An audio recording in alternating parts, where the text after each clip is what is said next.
더위 속에서도 건강을 잃지 않는 8월 보내시길 바랍니다. 라디오 서울이 함께합니다. 강혜신의 오늘의 미국.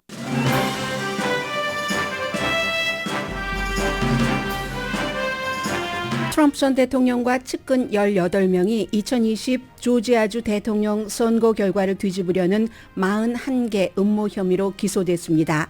이번 기소가 조지아주 마피아 소탕법에 근거한 게 가장 중요하고, 이에 따르면 13개 혐의로 기소된 트럼프 전 대통령은 선거 결과를 뒤집기 위한 마피아의 두목이라는 게 검찰 측 법적 논고입니다.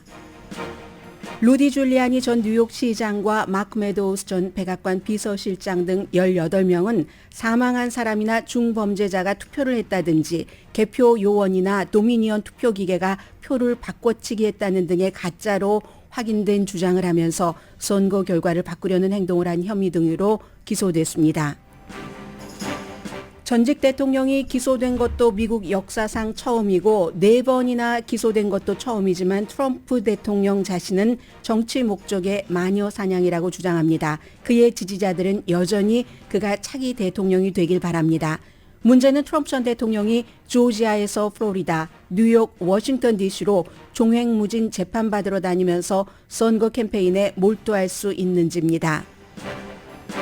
바이든 대통령의 아들 헌터 바이든 변호사가 케이스에서 물러나서 이 사건의 증인이 되겠다고 밝혔습니다. 물러나는 변호사는 헌터 바이든과 검사와의 합의를 이끌어내지만 판사가 허락하지 않았습니다.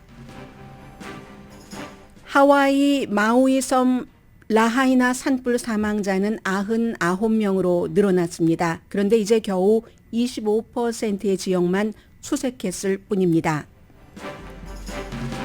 미시건 환경대학 학장은 하와이주 재난에서도 확인한 것처럼 석탄 채취 등의 기후변화에 대한 석탄 채취 규제 등의 어떠한 대책이 없이는 다른 지역도 허리케인 등으로 사라질 수 있다고 경고했습니다. 광산업이 주요 산업인 몬타나주의 G세대 16명이 주정부를 기후변화 이슈로 고소해 이겼습니다. 이번 판결은 이 같은 판결 자체로 처음 나왔지만 전문가들은 미 전국으로 확대되긴 어려울 것으로 봅니다. 크레딧카드 페이먼트를 제대로 못하는 미국인이 2, 4분기에 7.4%로 늘어났습니다. 채무불이행 비율이 팬데믹 이전보다 높아졌습니다. 인공지능이 모든 것을 지배하는 시기가 오고 있습니다. 학교에 따라서는 인공지능 사용을 금지하기도 하지만 결국은 받아들일 수밖에 없고, 따라서 인공지능에 대한 교사 교육 프로그램들도 주목됩니다. 여러분 안녕하십니까? 오늘의 미국 강예신입니다. 오늘은 사실 그 미국 날짜로는 맞죠. 8.15. 8.15 하면 뭐 한국 분들에게는 전부 바로 그날 8.15 맞습니다. 그런데 이제 미국에서는 어제 오후부터, 어제 제가 저녁에 8시에 봤었을 때도 없었습니다. 9시 8분에 이 뉴스가 제일 처음 나오기 시작했습니다. 그래서 저희 저녁 뉴스에서도 오늘쯤 이제 기소 여부가 확정이 될 것이다, 이렇게 보도를 해드렸는데, 2020년 선거 결과를 뒤집으려고 트럼프 전 대통령과 그의 측근들이 위법 행위를 저질렀다 하는 게 조지아주의 대배심의 결론입니다.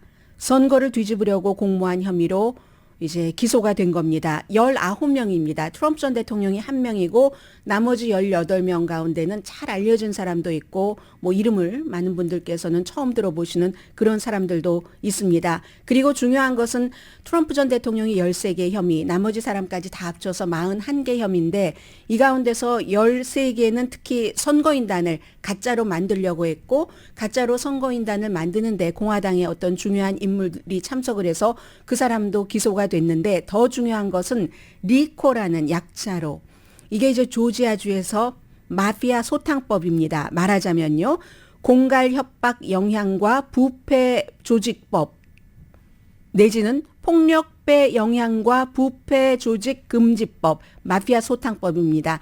이 조지아주의 특별한 법으로 이 모든 그 41개 혐의의 중추적인 내용을 검사는 수사를 했습니다. 말하자면 마피아와 같은 조직된 범죄 조직을 깨뜨리려는 그런 것인데 뭐 선거 결과를 뒤집으려는 그 조직된 어떤 활동을 했다는 겁니다. 이 케이스는요. 최대 징역이 뭐 최소 5년에서 20년 정도 되거든요. 이게 굉장히 중요하고요. 트럼프 전 대통령에게도 적용이 된 것이고 조지아주의 선거에서 트럼프가 이겼다 하고 가짜로 주장하기 위해서 160가지 정도의 행위를 했다는 겁니다. 뭐 이 가운데서 일부는 불법이 아닌 것도 있지만 100가지 이상은 불법이라는 얘기거든요. 가짜 주장과 허위 진술, 조지아 정치인과 공무원에게 거짓으로 트럼프가 이겼는데 바이든이 이겼다라고 이렇게 막 이제 주장을 한다던가 또 공무원들, 선거 요원들을 괴롭히고 어떤 선거 요원은 또 부정선거가 아닌데 부정선거라고 하기도 하고 이런 여러 가지 또 증인에 대해서 영향력을 행사하기로 했고 컴퓨터를 뭐 무단 침입 이건 이제 조작했다는 얘기도 되고요. 국가 속이기 음모 이 혐의는 1월 6일 의사당 사건에 대해서 특별검사가 기소한 것과 조금 비슷하네요. 절도와 위증 등등입니다. 그래서 이제 22개가 위조 또는 허위 문서 진술, 8개는 공무원 사칭 청탁, 3개는 증인에게 영향력을 행사하려고 한 것, 또 다른 3개의 혐의는 선거 사기, 국가 기만, 3개는 컴퓨터 변조, 하나는 뭐 공갈, 이게 이제 뭐 마피아 이런 거죠. 하나는 위증. 가장 중요한 부분만을 들려드리겠습니다. 제가 오늘 아침에 조지아주에서 2년 반 동안 이 수사한 결과를 쭉 보고 과거를 쭉 보여주는 뉴스 클립 등을 상당히 많이 봤는데 그 가운데서 이제 제일 중요한 게 되겠습니다. 마피아와 같은 조직된 범죄 조직을 깨뜨리려고 만든 이 법, 마피아 소탕법의 전직 대통령이 그 혐의에 의해서 기소됐다는 게 참 그런데 마피아의 두목이란 얘기입니다. 그래서 선거가 끝나고 나서 미국에서 많은 그 사진 가운데서 특히 이제 그 드러지 리포트는 왜 영화 대부에서 마피아 그 두목이 딱 뭐 이렇게 꽃 같은 거 꼽고 있는 그런 것 있잖아요. 그리고 본인은 특히 이제 이 법이 중요한 것은 직접 마피아 보스가 현장에 가서 모든 범죄를 저지르지 않습니다. 그런데도 마피아를 기소할 수 있게 되는 것은 그 하수인들을 직접적으로 간접적으로 시켜서 마피아 두목이 기소가 되고 유죄가 되는 거잖아요. 지금 트럼프 전 대통령을 그런 것으로 본 겁니다. 오늘도 뭐 드로지 리포트에는 그 마피아와처럼 까맣게 대부를 그대로 연상시키는 그런 이제 그 사진이 보이는데 특히 이 부분 하나만 들려드리겠습니다. 뭐 물론 트럼프 전 대통령이 선거 공무원인 루비 프리먼이라는 엄마와 딸이 똑같이 선거 공무원인데 이 사람들이 트럼프 표를 뭐 바이든 표로 바꿨다 이런 주장들을 상당히 많이 했습니다. 당연히 가짜 주장이죠. 그래서 이들을 괴롭혔고 이분들은 나중에 야 우리 정말 죽을 뻔했다. 죽지 않은 게 다행이다. 협박을 하도 많이 받아서 그런 얘기를 했는데 그런 점으로도 기소가 됐고 또 하나 제일 중요한 게 브래드 라펜스피커라는 이 당시에 선거를 총괄하는 조지아주의 총무처 장관에게 트럼프 전 대통령이 한 얘기입니다. 이 얘기가 모든 걸 말해줍니다. 트럼프 전 대통령이 조지아 전화를 걸어서요. 본인 전화한 적 없다고 했었어요. 처음에는. 전화 걸어서 조지아 사람들 굉장히 화났다. 미국 사람들도 화났다. 그러니까 이 투표를 다시 계산하는 게 잘못이 아니야. 계산도 했죠. 개표도 송개표도 했죠. 또다시 뭐 계산하는 게 잘못이 아니야 하니까 조지아주의 공화당입니다. 총무처 장관이 그런데 그 도전은요, 문제는요, 지금 그 당신께서 대통령께서 제시하고 있는 데이터가 틀리다는, wrong하다는 겁니다. 이렇게 얘기하니까 트럼프 전 대통령이 이렇게 얘기하면서 결국은 나는 지금 단지 11,780표를 찾고 싶을 뿐이야. 그게 이제 내가 이길 수 있는 바이든보다 한 표가 많다는 그 얘기거든요. 이 핵심은 이겁니다. 이 부분만 들려드리겠습니다. The people of Georgia are angry. The people of the country are angry, and there's nothing wrong with saying that, that you've recalculated. Well, Mr. President, the challenge that you have is the data you have is wrong. So, look, all I want to do is this. I just want to find 11,600 780 votes, which is one more than we have, because we won the state. 네, 이 하나만 더 그 바이든에게 이길 수 있는 그 표를 나는 그것만 찾고 싶다. 이렇게 얘기를 하잖아요. 그게 마치 선거를 총괄하고 있는 총무처 장관이기 때문에 그럴 수 있으니까 알아서 해라 하는 뜻으로 이렇게 선출된 공무원을 협박하고 했었다는 혐의로 기소가 된 겁니다. 해서 이제 함께 기소된 사람들은 루디 줄리아니, 상원에서 이 사람은 9만 6천 표가 잘못 개표됐다 이렇게 얘기를 했습니다. 도미니언 기계가 트럼프에게 찍었는데 6천 표 정도가 조지아주에서 바이든 쪽으로 이게 바뀌어졌다 이런 주장을 했고요. 그 밖에도 시드니 파월, 존 이스트먼, 챕만 대학교 법대 학장이었는데요. 이분은. 그리고 지나 앨리스. 이 지나 앨리스라는 트럼프의 변호사는 트럼프가 어느 날 갑자기 좋게 봐서 본인의 변호인으로 가담을 시켰는데 사실은 아주 작은 동네에서 교통티켓 이런 것을 했었던 사람이고요. 교통티켓 관련 그런 일을 했던 법조인이고 또 체세브로 이런 사람, 마크 메도우즈라는 트럼프 전 대통령의 마지막 비서실장, 제프리 클락 법무장관 대행으로 트럼프 전 대통령에게 엄청나게 충성을 했었던 사람, 그리고 선거 요원 이런 사람들이 사실은 1월 6일 의사당 사건에 대해서 특별검사가 기소할 때 트럼프의 공모자라고 불렀던 사람들입니다. 기소하지는 않았지만. 그리고 이제 목사도 기소가 됐는데 스티븐 클리프 가들리라는 루터론 교회 목사인데 이 사람도 조지아주 선거국 관리국의 그 직원을 굉장히 압박을 했습니다. 기소장이 98페이지입니다. 전부 공개가 됐는데 저도 다 읽어보지는 못했고요. 앞에 페이지를 이렇게 읽어보니까 앞에 이제 중요한 것들이 많이 나오죠. 기소장에서.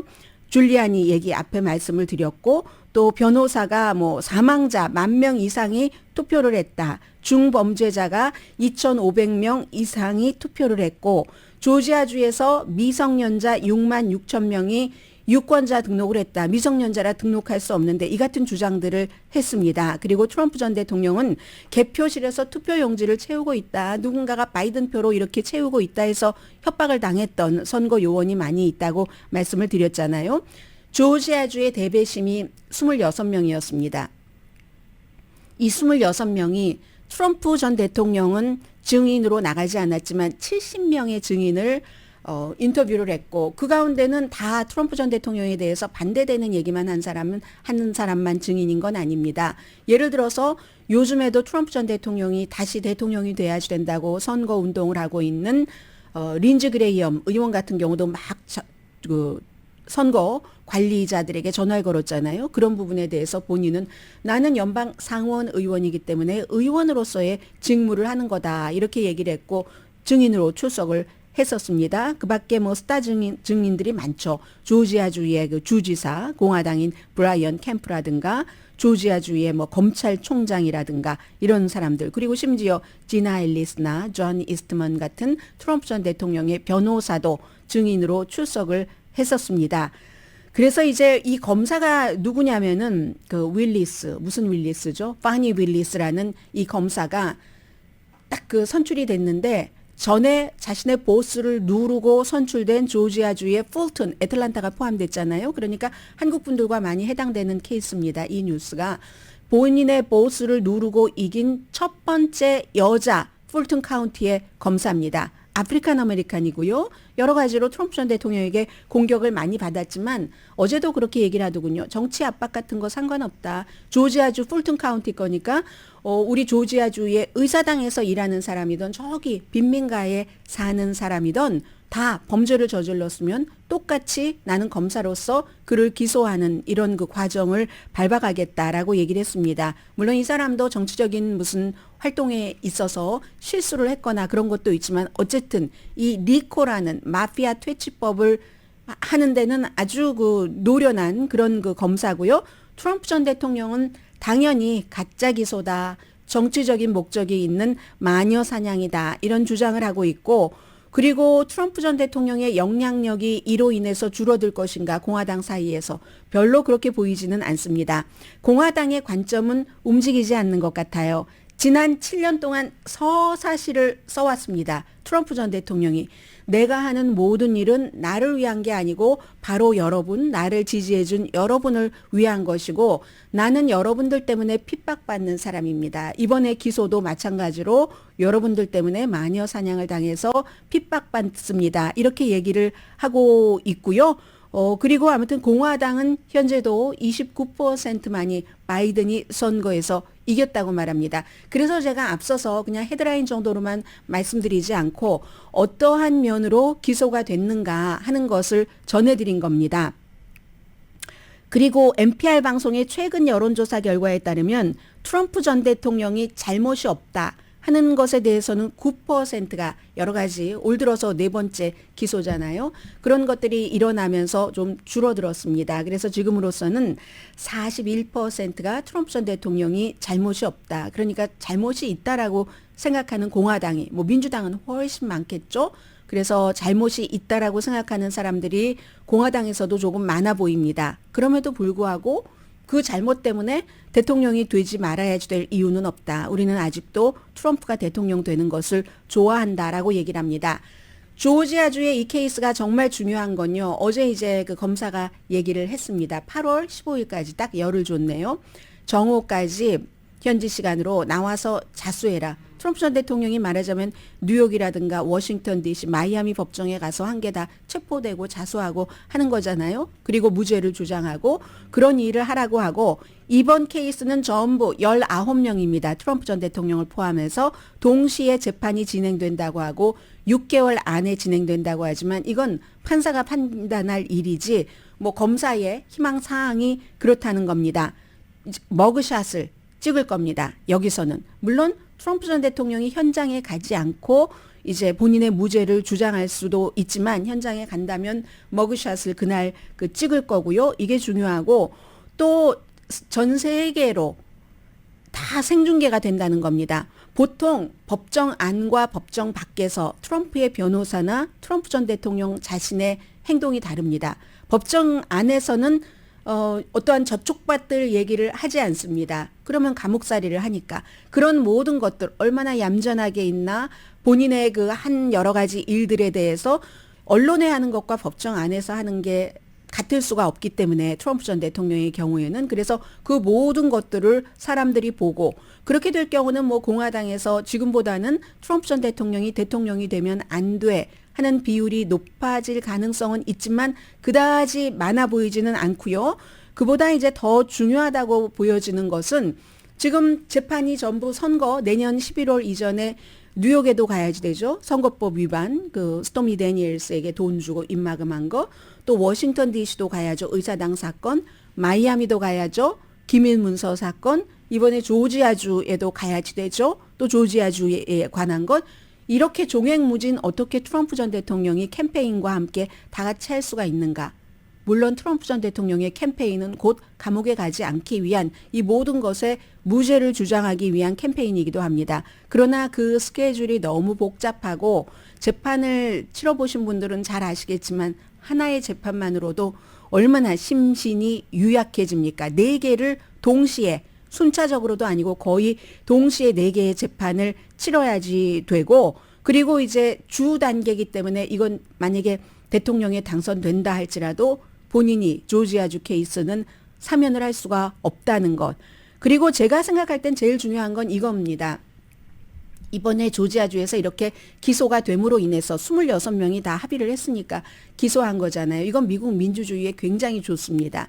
여기서 기소되지 않으면 다음번 선거에서도 또 트럼프 전 대통령을 지지하는 그런 공무원들도 많고 하니까 뭐 어떻게 좀 해볼까라는 마음을 먹을 수도 있을 가능성이 있죠. 그러나 조지아주에서 한번 이렇게 하면 이렇게 기소되네. 다 선거 공무원까지도 이러네. 선거 공무원도 피해자가 있고 기소되는 피고와 원고 뭐 이렇게 갈리네 라는 거를 알면 사람들이 행동을 할 때 조심할 겁니다. 저는 이 점이 이번 기소에서 또 하나의 가장 중요한 문제라고 생각이 되고 트럼프 전 대통령에게는 독특한 도전이다. 조지아주에서의 기소는 이렇게 말씀드립니다.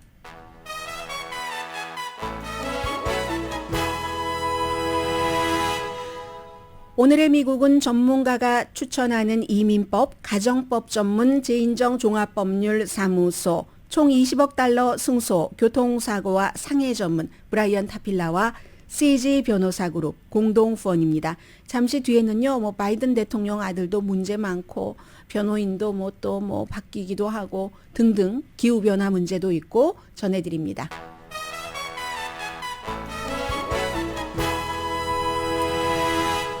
좀 전에 그 인공지능 스템셀 그 워크숍에 대한 광고를 들으셨는데요. 제가 내일이나 모레는 이 부분에 대해서 좀 말씀을 드리려고 합니다. 관련 뉴스는 오늘 좀 뒤에 전해드리고요. 예전에요.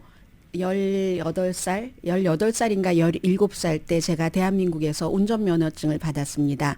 그때 운전면허증을 받은 게 왜 그랬냐면 전 여자잖아요. 그리고 대한민국에서 수십 년 전에 17살, 18살 때 역삼동이 그때 막 말도 다니고 그랬었던 때예요. 역삼동에서 S자 코스 막 이런 거 생각나는데 그때 운전면허증을 받게 된 그 이유는 뭐 제가 그렇게 활발한 사람은 아니었지만 마음속에는 도전의식 같은 것들이 있었던 것 같아요. 그리고 세상을 좀 보고 싶은 미래에 관한 관심이라고 할까요? 그 당시에는 그런 건지 모르고 했지만 뭐 여자가 운전면허증을 받는다 하면은 집에서 받으라고 하겠어요. 뭐 저희 집이 뭐 아주 막 부자도 아니고 부자면 하기는 뭐 운전기사가 있었겠죠.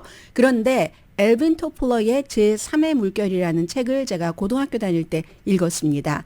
그런데 그 엘빈 토플러의 그 제3의 물결에서 앞으로는 누구나 다 운전을 한다고 얘기를 하고요. 그 당시에는 한국에서 그렇게 뭐 자가용 타고 다니는 젊은 사람들이 많지 않았던 때인데 그리고 누구나 컴퓨터를 해야지 된다는 거예요. 그래서 제가 대학교에 들어가자마자 어떻게 돈을 마련해서 엄마 몰래 역삼동에 가서 운전면허증을 받았죠. 대학교 1학년 때였습니다. 그리고 또 하나가 뭐 엘빈 토플러가 뭔진 모르지만 컴퓨터를 해야지 된다고 하니까 종로 3가에 그 극장도 있고 하는 그 길에 있습니다. 이렇게 종로 3가 쪽에서 비원 쪽으로 올라가자면 오른쪽에 중앙전산학원이라고 있었거든요. 그 중앙전산학원을 제가 몇 개월 다녔죠. 중앙전산학원 다닌 거는 엄마 허락 받고 그때도 아버지는 돌아가셨을 때고요. 그래서 중앙전산학원에서 당시에는 막 코드 같은 거, 코딩, 이상한 글자 같은 거를 배웠거든요. 책을 보면 막 이상한 부호. 저는 결국은 이과는 아닌 것 같은데 그런데 어쨌든 엘빈 토플러가 컴퓨터를 모르면 미래 생활을 못한다고 해서 배웠었죠. 아무것도 배우고 나서 도움이 된 게 없다고 생각을 했습니다. 그런데요, 아니 이게 웬걸? 제가 지금 저희 회사에서도 나이가 제법 많은 편이거든요. 젊다? 나이 많다? 하면 저는 나이 많은 쪽에 속합니다. 그런데도 뭐 컴퓨터나 이런 것에 대해서 다른 젊은 세대보다 뭐 크게 뒤떨어진다던가 이런 게 없거든요. 동료들과 마찬가지로. 아마도 그 당시에는 별로 느끼지 못했지만 그런 모든 당시에 소용이 없을 수도 있겠다라고 생각되는 거지만 미래에 대한 호기심과 준비감과 이런 것으로 해놨던 것이 나중에 다 발휘가 되는 것 같습니다. 운전도 제가 미국에 오자마자 그날로 프리웨이, 5번 프리웨이를 했다는 것 아니겠어요? 플루톤에서 로스앤젤레스까지 현대 엑셀을 타고 그렇기 때문에 좀 전에 여러분들께서 잠시 들으신 인공지능과 스템셀에 관한 것은 미래를 준비하는 겁니다. 학생들이 여기에 대해서 시간을 투자해서 정말 좋은 결과가 나올 수 있으리라고 저는 믿고요. 이번에 하는 거 제가 내일이나 모레 그 USC의 홍 박사님 모시고 도대체 이게 뭐라는 건지 자녀들이 살 미래의 세상을 부모님이나 조부모님들도 아셔야지 되잖아요. 좀 그분께 얘기를 들어보겠습니다. 그리고 미국 뉴스로 다시 돌아오면 그 자체가 뉴스입니다. 헌터 바이든의 변호사 크리스토퍼 클락이 사임했습니다. 세금 케이스와 총기 케이스에 대해서 트럼프 전 대통령이 지명을 했던 델라웨어의 검사와 합의를 했죠. 합의를 해서 이제 뭐 감옥에 가는 거 피하고 뭐 돈 낼 거 내고 이렇게 했는데 뭐 앞으로 2년 동안 어떤 그 리헵 같은 데서 마약 치료도 열심히 받겠습니다. 이렇게 했는데 판사가 이거 뭔가가 좀 아니야 하고 거부해 버렸잖아요. 그 뒤에 결국은 공화당이 그렇게 주장을 했었던 특별검사를 메릭 갈란드가 임명을 합니다. 그 특별검사가 바로 트럼프 전 대통령이 지명을 해서 델라웨어에서 검사가 됐고 헌터 바이든을 지금까지 계속 5년 이상 수사를 해왔던 데이빗 그 와이즈라는 특별검사입니다.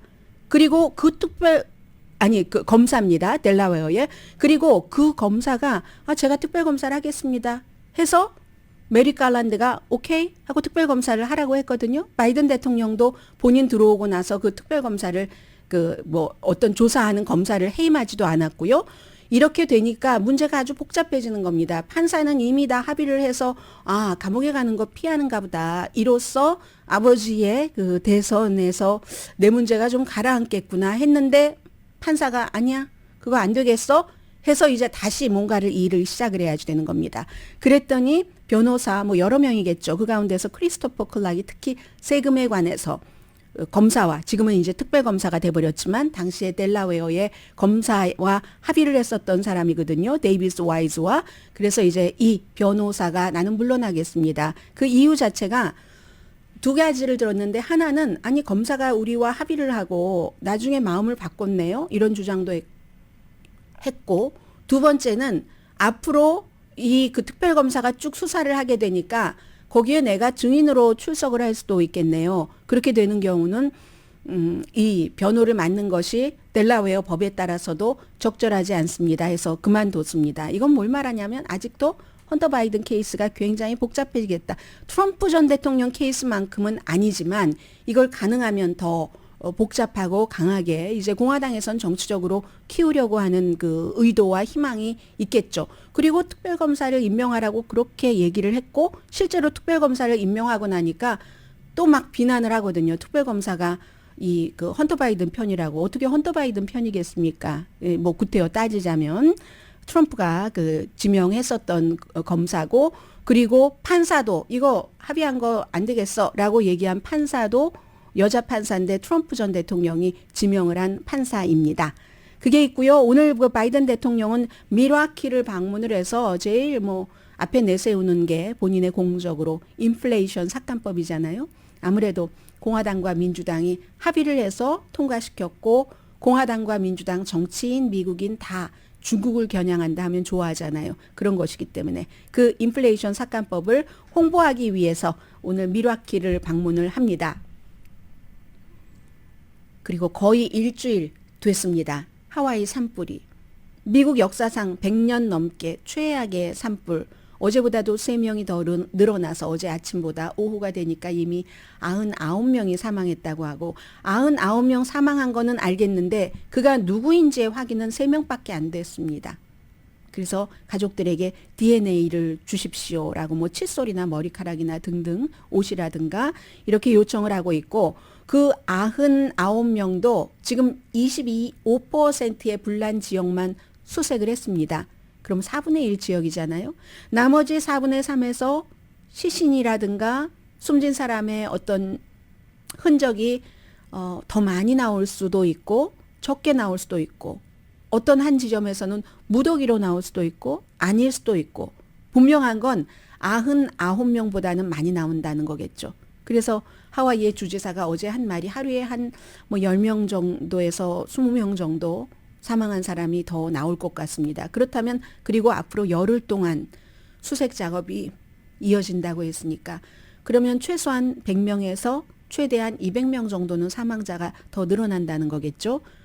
그게 바로 2018년도 지난 100년 넘게 2018년도 1918년도 큰 게 있었고 그리고 2018년도 캘리포니아주에서 85명이 숨졌는데 그거보다도 지금 이미 더 최악의 산불이 돼버렸는데 숫자가 2배 이상 늘어날 수도 있다. 그 전까지의 최악의 100년 동안의 산불 인명피해 가운데서 지금 이렇게 하와이의 비극입니다. 집으로 돌아가지 못하는 사람들이 수천 명이고요. 12,000명 주민 가운데 대피소에 있고요.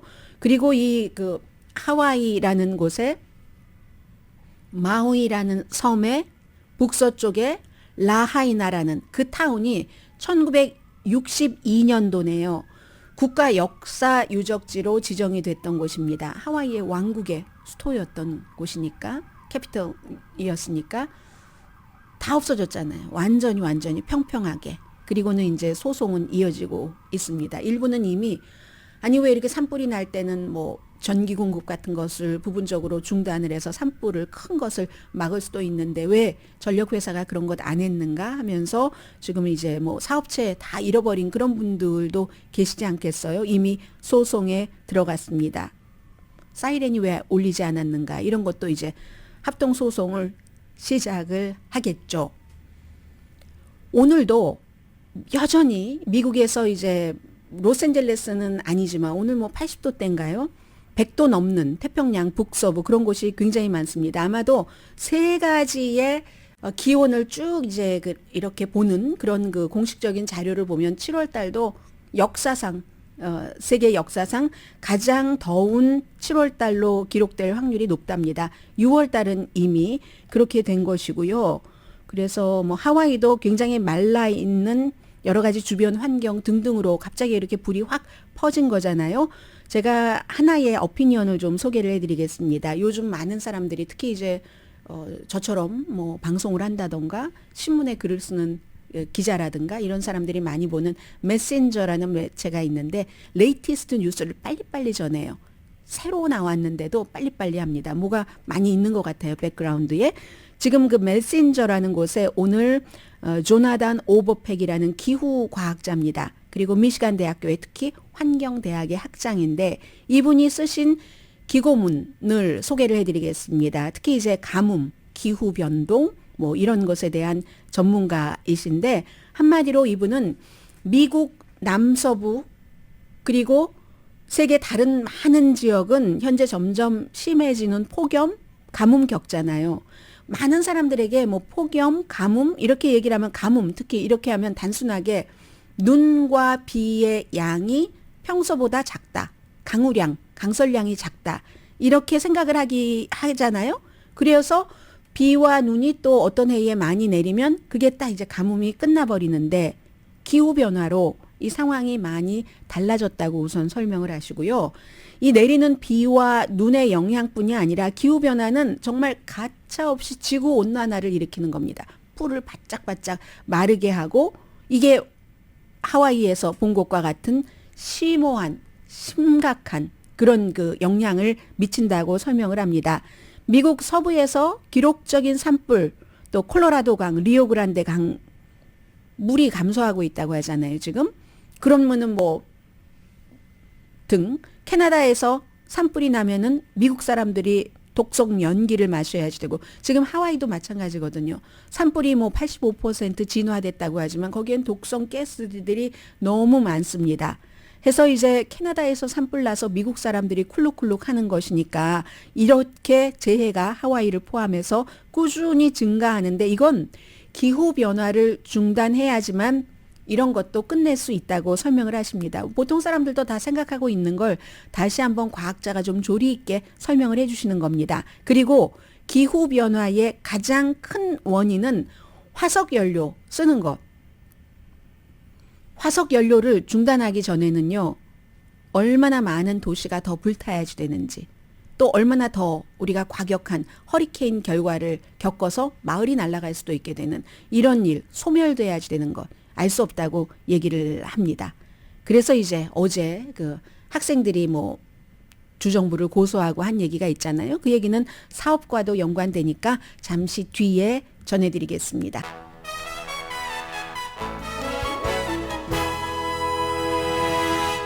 여러분들 그 광고 들으시는 동안에 이제 새로운 뉴스를 쭉 점검하고 있는데, 야, 뭐 법이 드디어 뭐 도널드 트럼프를 캐치했다 뭐 이런 헤드라인들도 보이고요. 메일 드라마 이제 보석금 드라마가 펼쳐질 것이다. 19명이나 되니까 트럼프 전 대통령을 포함해서 조지아주 이 케이스는 굉장하게 그 미국 뉴스를 확 그 빨아들일 만한 그런 일이고요. 몬타나주의 젊은 주민들입니다. G세대거든요. 그러니까 1990년대 말부터 2010년 그 사이에 태어난 사람들. 나라에 따라서 약간 그 G세대를 그 정의하는 기준은 조금 다르기 때문에 아무튼 10대부터 20대 중반까지를 G세대라고 하는데 16명이 주정부를 기후변화 이슈와 관련을 해서 고소를 했는데 이겼습니다. 이런 판결이 처음입니다. 어린이들과 20대 22살도 있고 하니까 어린이와 청년팀이 비영리 법률재단 Our Children's Trust라는 그런 그 재단이 도와줘서 소송을 했는데 신체적으로 정신적으로 이 몬타나주의 주에서 뭔가를 관리하는 것들이 우리에게 나빠서 우리의 신체적인 건강, 정신적인 건강에 해가 된다 하는 얘기였습니다. 주 법에 포커스를 맞췄는데요. 미래의 이제 에너지 프로젝트가 다 주정부별로 있잖아요. 몬타나주는 사실은 굉장히 하늘도 푸르고 아름답고 아름다운 곳으로는 알려졌지만 또 동시에 몬타나주가 미국의 그 석탄 캐낼 수 있는 석탄의 30%가 묻혀 있는 곳이 몬타나주랍니다. 당연히 석탄 산업이 몬타나주의 많은 것을 좌우하고 있죠. 그리고 석탄 산업에서 일하는 사람이 다른 업계에서 일하는 사람보다 돈도 뭐 한 30% 많이 번다고 하고, 그런데 G세대는 돈이 전부가 아닌 세대입니다. 우리의 환경, 우리 건강이라고 했지만 그 뒤에는 뭐 젊은 사람들이니까, 어린 사람들이니까 뭐 내가 좋아하는 무슨 동물, 무슨 식물 이런 것도 있겠죠. 이번에는 이제 나의 사람의 건강을 얘기를 했는데, 미래의 에너지 프로젝트를 쭉 검토할 때 몬타나주는 깨끗하고 건강한 환경에 대해서 뭔가를 해야지 되는데 그런 것은 뺀다. 이게 이제 석탄과 관련된 산업을 얘기를 하는 겁니다. 그래서 결국은 온실가스 배출량이 높아지고 기후변화를 일으킨다. 화석연료를 주정부가 너무 좋아해서 헌법에 보장된 우리의 건강하게 깨끗하게 살 권리를 무시하고 있다. 기후변화에 대응이 전혀 안 되고 있다. 이건 삶의 권리다라고 이제 또 어린이들을 대변을 해서 Our Children's Trust가 고소를 했고, 판사가 역사적인 판결을 내린 거죠. 위헌이니 이 법을 폐기해라. 앞으로는 몬타나주에서도 환경에 대한 영향력을 쭉 세심하게 검토를 하고 환경 프로젝트를 해야지 된다 하는 얘기입니다. 그래서 일단은 굉장히 역사적인 판결이기는 하지만 다른 주로 많이 퍼져나갈 확률은 별로 없다고 하네요. 뭐 뉴욕이라든가 아니면 펜실베니아 몇몇 주만 이 헌법에서 딱 뭐 이런 정확한 가이드라인이 있대요. 사람이 뭐 건강하게 살려면 어떻게 해야지 되고, 뭐 환경보호 권리법이라고 할까요? 그런 게 있다고는 하지만 어쨌든 몬타나주는 지금 이런 판결이 나왔고, 그러니까 주정부 차원에서는 우리가 이걸 해야지 먹고 사는데 하면서 바로 법무장관이 항소한다고 발표를 했고요. 터무니없는 판결이다라고 얘기를 했습니다. 근데 몬타나주뿐만이 아니라 하와이에서도 지금 이런 것 곧이어서 심의가 들어가고, 또 유타와 엘라스카도 마찬가지고요. 뭐 다른 나라도 다 그래요. 뭐 호주라든가 뉴질랜드라든가 뭐 심지어 뭐 파키스탄, 콜롬비아, 우간다 같은 그 아프리카 대륙에 다 있는 거예요. 그런 국가별로. 그래서 비슷한 그런 사례들이 많이 있습니다. 크레딧 카드를 좀 말씀드리죠. 크레딧 카드 페이먼트 여러분들은 어떠세요? 제가 오늘 이 뉴스를 보면서 팬데믹 때 뭐 트럼프 행정부에서부터 바이든 행정부에 이르기까지 또 주정부, 카운티 정부에서 여러 가지 보조금 주던 것이 이제는 다 떨어졌구나 하는 생각을 확 들게 했는데, 크레딧 카드 페이먼트를 제대로 못하는 미국인이 늘어나서 오히려 팬데믹 이전보다 높아졌답니다. 2, 4분기에 채무불이행이 7.2%, 자동차 페이먼트가 제일 채무불이행이 높았는데요. 7.3%. 이거 팬데믹 이전보다 높은 겁니다. 모기지 채무불이행은 어떨까요? 모기지 채무불이행은 가장 낮습니다. 그 집은 쫓겨나면 큰일 나잖아요. 그럼 모든 것들이 다 엉켜버리니까 인플레이션이 내려가도 미국 사람들이 이제는 크레딧 카드에 의존하는 비율이 높아진다는 겁니다.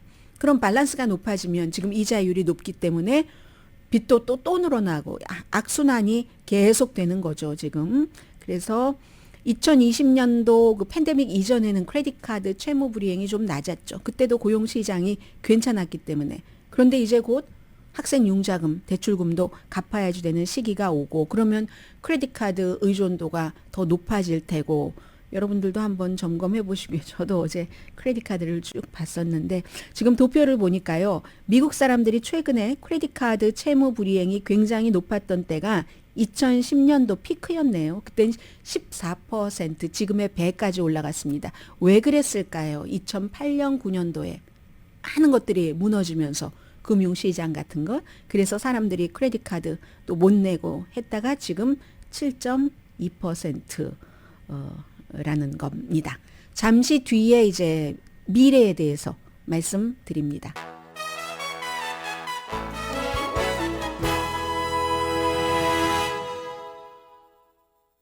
라디오 서울 방송 오늘의 미국 듣고 계십니다. 이제 챗GPT가 나오고 나서 지난해 11월 달이었으니까 계약을 지금 막 학교에서 하기 시작하잖아요. 이제 1년 만에 처음으로 이제 완벽한 그런 이제 학기를 맞게 되는 건데, 인공지능 현실에 대해서 선생님들은 준비가 됐는가?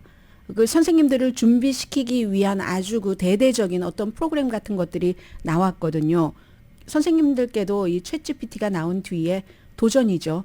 숙제 내주면 챗GPT에게 해달라고 한다던가. 물론 이걸 좋게 이용할 수도 있는데 많은 선생님이 이 테크놀로지, 챗GPT를 포함한 인공지능 등에 크게 그 깊은 관심을 갖고 있습니다. 왜냐하면 본인에게도 영향을 미치고 학생들에게도 영향을 미치니까. 그런데 어떤 것은 그냥 우리가 보통 뭐 챗GPT 뭐 물어보겠어, 여기까지만 가지. 그 다음에 이것을 내가 하고 있는 일에 어떻게 적용을 할 것인가. 여기에는 조금 그 접근하기가 힘든 부분들이 있다고 하거든요. 전문가들이 알려줘야지 되겠죠. 그리고 또 이제 빨리 바뀌니까 모든 것이. 그래서 인공지능 AI 101 for Teachers, 선생님들을 위한 인공지능 101. 미국에서 모든 101은 아주 기초면서 제일 중요한 거잖아요. 이런 게 나왔는데 어디서 하냐면 여러 기구가 합쳐서 하는데, 칸 아카데미라고. 저는 예전에 뉴스로 이 칸 아카데미를 알았고 그 뒤에 많이 보기도 했어요. 이 칸 아카데미의 그 살 칸이라는 사람이 학생들에게 유튜브로, 그 당시에 오래됐는데 유튜브로 막 뭘 가르쳐 주는데 너무 잘 가르쳐 줬잖아요. 돈 많이 들여서 하는 그런 그 오히려 어떤 학원보다도 좋다고 하는 얘기가 많았거든요. 그래서 그렇게 유명해진, 처음에는 작게 좋은 마음으로, 선한 마음으로 시작됐지만 이 칸 아카데미가 굉장히 컸습니다. 그리고 code.org, 코드. 코드. 학생들이 뭐 코드 배우거나 스템셀 배우거나 뭐 등등 하는데 코드. 그리고 또 ETS라는 국제적인 무슨 뭐 소사이어티거든요. 뭐 SAT 등 표준 시험 같은 것을 막 준비하게 하는, 테크놀로지 교육도 시키고 하는 그런 그 파트너십으로 이런 회사들에 만든 겁니다. 킨더가든부터 12학년까지 교사들이 도전을 받고 있는 이런 부분들을 해서 비디오로 만들어서 오늘부터 가능하다고 하는데, 모든 오늘의 미국을 듣고 계신 분들이 선생님이거나 선생님 친척이거나 이렇진 않잖아요. 저는 미래를 말씀드리고 싶은 겁니다. 다음 달에는 또 시리즈가 나오는데 과연 인공지능이 뭔지, 인공지능 윤리라는 것은, 인공지능도 편파성이 있다고 하는데 그건 또 뭐지? 교육자가 인공지능의 선두에 서야지 된다는 거죠. 인공지능 혁명의 시대니까 이미. 더군다나 학생들이, 테크에 세비한 학생들이 얼마나 많아요. 얼리 어답터가 많으니까. 그래서 어떤 학교는 뭐 인공지능 사용하는 것 금지하고 또 다른 학교는 장려하고. 그런데 이미 써야지 된다는 것은 이제 분명한 것 같습니다. 10대의 44%는 인공지능을 학교 하는 일에 사용할 계획이다. 이렇게 얘기를 했는데 학교가 지금 준비가 덜 돼서 이런 그 준비를 그 하고 있다는 거거든요. 굉장히 대단히 중요한 전이라고 할 수 있겠죠. 해서 이 같은 재단에서 선생님들께 뭔가를 우선 알려드린다는 얘기입니다.